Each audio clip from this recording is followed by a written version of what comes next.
میرے اس مرض سے میرا شوہر مجھ سے دور ہونے لگا تھا۔ علی کو میری کوئی پرواہ نہیں ہوتی تھی، میری طرف دیکھتا تک نہیں تھا۔ میں تو مزید پریشانی میں مبتلا ہو چکی تھی۔ اب وہ رات دیر تک کمرے میں نہیں آتا تھا، صحن میں ہنس ہنس کر نہ جانے کس سے باتیں کرتا تھا۔ یقیناً کوئی لڑکی ہی ہو سکتی تھی۔ میرا گھر میرے ہاتھوں سے برباد ہو رہا تھا، لیکن میرا خوف کم ہونے کا نام نہیں لے رہا تھا۔ ابھی بھی مجھے یہ لگنے لگتا تھا کہ شاید میرے خوف کی وجہ سے علی مجھے چھوڑ دے گا، مجھے نہیں اپنائے گا۔ مرد کا کیا ہے، اسے تو پھر سے خوبصورت اور کنواری لڑکی مل جائے گی، لیکن مسئلہ تو عورت کے ساتھ ہوتا ہے۔ جب 1 مہینہ ایسے ہی گزر گیا اور علی کی وہی روٹین رہی تو میرا صبر بھی جواب دے گیا۔ میں نے علی سے کہا، تم کس سے باتیں کرتے ہو؟ کہنے لگا، میں کسی سے بھی کرتا ہوں، تمہیں کیا تکلیف ہے؟ اپنے کام سے کام رکھو، میں اپنے گھر میں برداشت کر رہا ہوں، تمہیں یہی بہت بڑی بات ہے۔ میں نے کہا، یہ میرے بس میں نہیں ہے۔ تو ٹھیک ہے، میں نے اس بات کو تسلیم کر لیا ہے کہ تمہارے بس کی بات نہیں ہے، لیکن سچ یہ ہے کہ مجھے محبت چاہیے۔ ساری زندگی تشنگی میں نہیں گزار سکتا میں، اور پھر دوسری شادی کے لیے ہمارے دین نے ہمیں اجازت دے رکھی ہے۔ یہ سن کر میرے ہوش اڑنے لگے، میری آنکھوں سے موٹے موٹے آنسو بہنے لگے۔ میں نے کہا، ٹھیک ہے، تم دوسری شادی کرو گے؟ کہنے لگا، مجبوری ہے، کرنی پڑے گی۔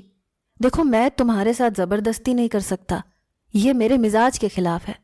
تم بہت شور مچاتی ہو، تم کوشش ہی نہیں کرتی کہ ہمارے بیچ میں سب کچھ ٹھیک ہو جائے۔ دیکھو، میں ایک مرد ہوں، اپنے جذبات کو دبا نہیں سکتا۔ میں نے کہا، میں نے بہت کوشش کی ہے، میں سچ کہہ رہی ہوں۔ کہنے لگا، ہاں، میں نے کبھی انکار نہیں کیا، لیکن تمہارے بس میں نہیں ہے نا، اس لیے میں تمہیں مجبور نہیں کر رہا۔ لیکن یہ سچ ہے، میں اب شادی کے بغیر نہیں رہ سکتا۔ مجھے ایک بیوی چاہیے، اس کی سنگت چاہیے، اس کی محبت چاہیے، جو تم مجھے نہیں دے سکتی کیونکہ تمہارے بس میں نہیں ہے۔ تم بے فکر رہو، میں تمہیں اپنے نکاح میں رکھوں گا، تمہیں ایک کمرہ الگ سے ملے گا، وہاں تم سکون سے رہ سکتی ہو، تمہاری ساری ضرورتیں پوری کروں گا۔ لیکن دیکھو نا، میرے بارے میں بھی سوچو، میرا بھی تو کوئی قصور نہیں ہے نا، میں ساری زندگی یوں ہی تو نہیں گزار سکتا، مجھے بیوی بھی چاہیے اور اولاد بھی چاہیے۔ پھر کہنے لگا، سارا میری بہت اچھی کولیگ ہے، بہت اچھی لڑکی ہے، بس غریب گھرانے کی ہے اور غربت کی وجہ سے اس کے والدین جہیز نہیں دے سکتے، اس وجہ سے اس کا کہیں رشتہ نہیں ہو رہا، لیکن میرے پاس سب کچھ ہے، اس لیے میں سارا سے نکاح کر لوں گا۔